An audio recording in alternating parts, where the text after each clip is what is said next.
মুঙ্গিয়াকামি ব্লকের একাংশ বিস্তীর্ণ এলাকাগুলির মতো নোনাছড়া এডিসি ভিলেজের প্রজাবাহাদুর মলসুম এলাকায় পানীয় জলের সংকটে ভুগছেন প্রায় দীর্ঘ বছর ধরে।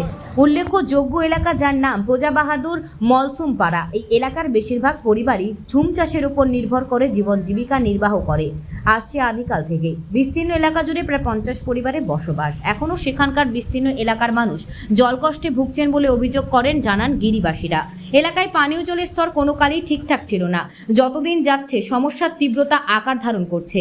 বিশুদ্ধ পানীয় জলের স্থায়ী কোনো ব্যবস্থা না থাকায় কয়লা আবর্জনা মিশ্রিত জল ব্যবহার করছেন বলে জানালেন স্থানীয় মানুষজন। দীর্ঘ বছর ধরে পাহাড়ের গর্তে করে জল সংগ্রহে পানীয় জলের চাহিদা পূরণ করছে বলে তাদের অভিযোগ।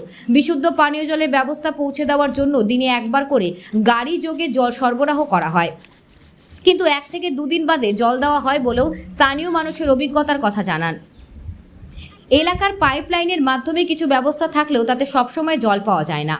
অন্যদিকে কাকড়াছড়া এডিসি ভিলেজের অন্তর্গত নোনাছড়া এলাকায় জল জীবন মিশন প্রকল্প এলাকার জনজাতি অংশের মানুষের জন্য স্থায়ীভাবে ওয়াটার ট্রিটমেন্ট প্ল্যান্ট বসানো হয়েছিল মন্ত্রী বিকাশবাবুর হাত ধরে।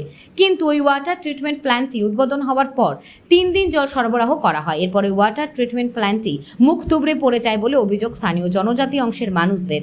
জানা যায় ওয়াটার ট্রিটমেন্ট প্ল্যান্টটি প্রায় 1,19 লক্ষ টাকা ব্যয় করা হয়েছে। তবে আদতে জল জীবন মিশন প্রকল্পের নামে সরকারি টাকার আদ্য শ্রাদ্ধ নয় তো? এখন প্রশ্ন এটাই,